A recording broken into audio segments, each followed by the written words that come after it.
এই ছোট্ট দুটি আমল করতে ভুলবেন না। এই পবিত্র রমজান মাসে একটি নয়, দুটি ছোট্ট আমল কখনোই করতে ভুলবেন না। আমল দুটি খুব সহজ, কিন্তু সওয়াবের দিক থেকে পাহাড়ের মতো ভারী। প্রথম আমল, বেশি বেশি ইস্তেগফার করা। দিনে অন্তত 100 বার বলুন, আস্তাগফিরুল্লাহ। আমরা গুনাহ ছাড়া থাকতে পারি না, কিন্তু আল্লাহ তওবা কবুল করতে ভালোবাসেন। রমজান হলো ক্ষমা পাওয়ার মাস। দ্বিতীয় আমলটি করুন, দরুদ শরীফ বেশি বেশি পড়া। একবার দরুদ পড়লে আল্লাহ 10টি রহমত নাজিল করেন। রমজানে এই সওয়াব আরও বহুগুণ বেড়ে যায়। মাত্র এই দুটি আমল যদি নিয়মিত করেন, আপনার রমজান বদলে যাবে, হৃদয় নরম হয়ে যাবে, দোয়া কবুল হবে ইনশাআল্লাহ।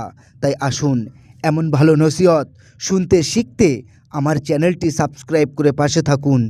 যত পারবেন এই কথাগুলো শেয়ার করবেন। আপনার এক শেয়ারে আরেক পরিবার, আরেক ভাই আমল করতে পারবে ইনশাআল্লাহ। আপনাদের আমলনামায় সওয়াব লেখা হবে। আসসালামু আলাইকুম ওয়া রাহমাতুল্লাহি ওয়া বারাকাতুহু। আপনাদের মূল্যবান মতামতটি কমেন্ট করে জানিয়ে যান ইনশাআল্লাহ।